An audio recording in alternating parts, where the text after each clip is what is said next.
Naomi felt sad. She thought that a walk in the park might help cheer her up a bit.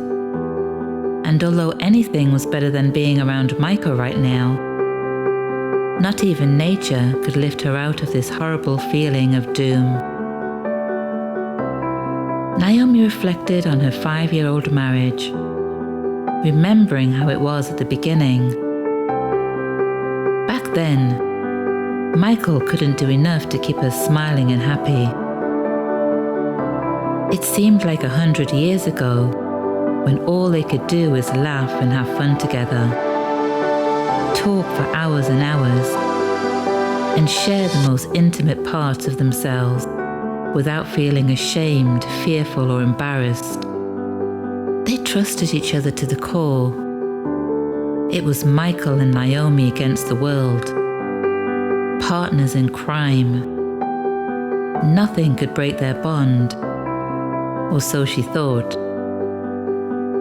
But here she is, 5 years later, sitting alone in a park, wondering where it all went so terribly wrong. Barely able to recognize the man she fell so deeply in love with, the man she always felt she would spend the rest of her life with. But the reality no longer matches the feelings she once had for Michael. The last 3 years had been tumultuous, to say the least. Michael's career had really taken off, and travel had become quite a big part of his life. Naomi was just as driven, and was fast climbing the career ladder in her profession as a nurse. They would argue about not spending enough time together. And yet, when they were able to carve out some time, arguments would plague their marriage. Michael was fed up with Naomi's endless nagging, and his go-to response was stonewalling, much to her displeasure. Naomi accused Michael of being detached and not valuing their marriage, much to his annoyance and frustration. Communication between the two was almost non-existent, and Naomi spent more and more days alone and feeling lost and lonely in her marriage. Michael, it seemed, was beyond caring, and they were at an impasse, wondering what to do next. Michael and Naomi's marriage was in trouble. It's hard to predict whether or not it can be saved. What is possible to predict, according to longitudinal research findings from the Gottman Institute, is the likelihood of divorce if a relationship contains certain elements, factors, or behavioral traits. With 91% accuracy, Dr. Gottman was able to identify what leads to marital meltdowns and divorce. And with this data, conversely, they could also predict which couples stay together in loving, satisfying relationships.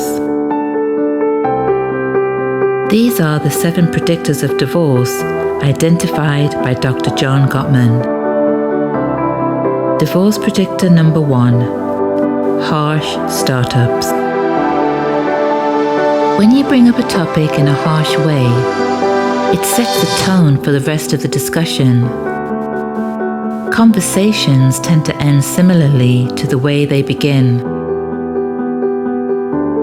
If a harsh startup is used, 96% of the time, the discussion ends on a negative note. Divorce predictor number 2. Criticism. You attack the character or traits of your partner instead of addressing the problem specifically. In effect, criticism is saying, the problem is you. You're the one who is defective. Divorce predictor number 3. Contempt.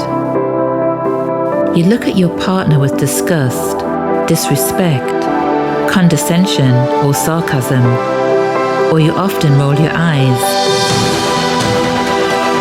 Dr. Gottman calls contempt the sulfuric acid of relationships. It eats right through the relationship, and not only is it the most detrimental factor, but it is also the highest predictor of divorce. Divorce predictor number 4, defensiveness. You are constantly trying to prove that you're not the problem. Your partner is the problem, and you justify your behavior. When your partner brings up an issue, you either counterattack or play the role of an innocent victim. Divorce predictor number 5, flooding. You feel totally overwhelmed and powerless by your partner's negativity, and as a result, your body undergoes dramatic physiological change. Adrenaline pumping increases in heart rate, blood pressure, and respiration. This is called flooding. All you can think about is running for cover to protect yourself, and the way you do that is to disengage emotionally. Divorce predictor number 6, stonewalling. Your partner is physically there, but seems disinterested and tuned out.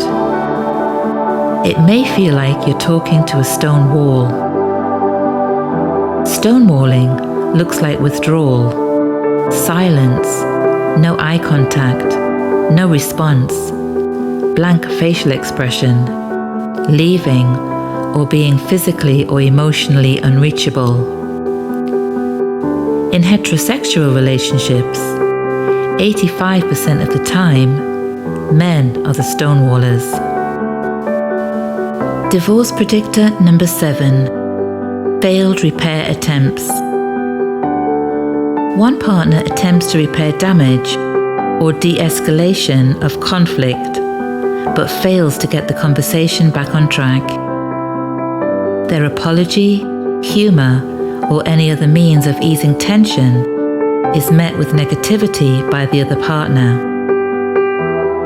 Repair attempts can save a relationship, not just because they decrease emotional tension between spouses, but by lowering the stress levels, they also prevent your heart from racing and making you feel flooded. There is a distinct difference in the way that emotionally intelligent couples interact and relate to each other. As a result, their marriages are happier, more satisfying, and longer lasting. Relationships that resemble Michael and Naomi's may not be so fortunate, and without support will become just another divorce statistic.